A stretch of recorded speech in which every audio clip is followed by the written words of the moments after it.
आज मैं बात करूंगी एक ऐसे महान योद्धा के बारे में जिसका केवल नाम सुनने से ही अंग्रेजों के पसीने छूट जाया करते थे और सामंतवादी कोसों दूर भागते थे।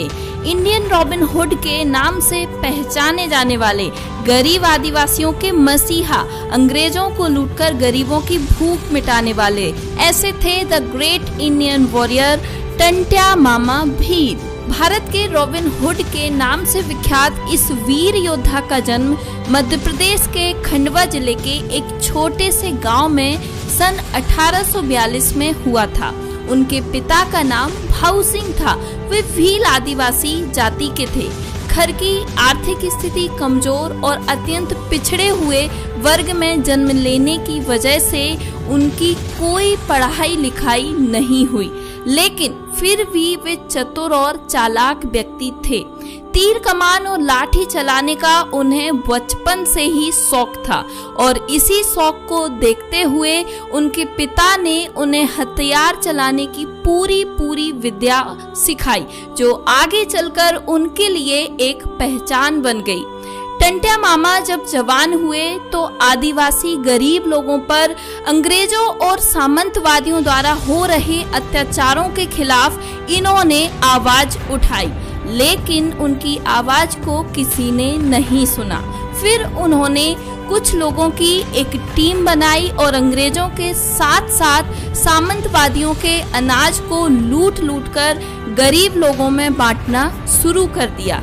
इस काम से वे लोगों के दिलों में बस गए और लोगों ने उन्हें एक नया नाम दिया, टंट्या मामा भील। और इसके साथ साथ लोगों की ये भावना बन चुकी थी कि जब तक टंट्या मामा जीवित हैं तब तक कोई आदमी भूखा नहीं सोएगा। धीरे धीरे लोग उनके साथ जुड़ते गए और सन 1857 की क्रांति में आदिवासियों की तरफ से वे हीरो बनकर सामने आए। अंग्रेजी हुकूमत इन्हें कभी नहीं पकड़ पाई और इसका कारण था जननायक टंट्या मामा भील तीर कमान, तलवारबाजी और लाठी जैसे हथियार चलाने में निपुण थे। इसके साथ साथ वे जंगली रास्तों के इतने जानकार थे कि पलक झपकते ही इधर से उधर छिप जाया करते थे और ब्रिटिश सरकार के सैनिकों के लिए इन्हें पकड़ पाना मुश्किल ही नहीं नामुमकिन था। रॉबिन हुड और जननायक टंट्या मामा भील की कार्यप्रणाली एक होने के कारण अंग्रेजों ने उन्हें इंडियन रॉबिन हुड की उपाधि दी, क्योंकि रॉबिन हुड की तरह ही टंट्या मामा अंग्रेजों के साथ साथ लुका छिपी का खेल खेला करते थे। दरअसल आपको बता दें कि रॉबिन हुड एक विदेशी योद्धा था जो कि तीर कमान, तलवारबाजी में निपुण था और राजा के खजाने से धन लूट करके गरीबों में बांटता था। जिस प्रकार वे लोगों के दिलों में बसते गए, उसी प्रकार अंग्रेजी हुकूमत की परेशानियां बढ़ती गईं और इसका कारण था उन्हें न पकड़ पाना। फिर एक दिन ब्रिटिश सरकार ने घोषणा की कि जो भी रॉबिन हुड को पकड़वाने में हमारी मदद करेगा उसे उचित इनाम दिया जाएगा। ये खबर जब उन तक पहुंची तब टंट्या मामा अपनी टीम को लेकर जंगल में जा चुके थे। फिर एक दिन उन्हीं में से किसी ने इनाम के लालच में आकर के रॉबिन हुड को पकड़ा दिया।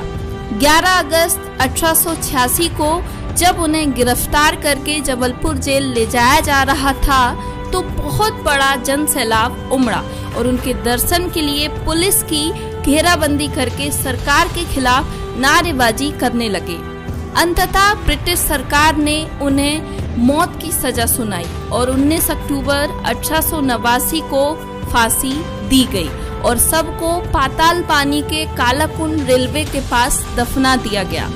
मसीहा बन चुके टंट्या मामा का आदिवासी समुदाय के लोगों ने वहां पर एक मंदिर बनवाया और उन्हें भगवान के रूप में पूजने लगे, जो आज तक चला आ रहा है। कहते हैं कि आज भी उस रास्ते से गुजरने वाली ट्रेन 2 मिनट रुककर अपनी सलामी देकर ही आगे की दूरी तय करती है। टंट्या भील की गणना जननायकों के साथ साथ 1857 की क्रांतिकारियों में भी की जाती है, जिसको इतिहास से छिपाया नहीं जा सकता और ना ही उन्हें भुलाया जा सकता है।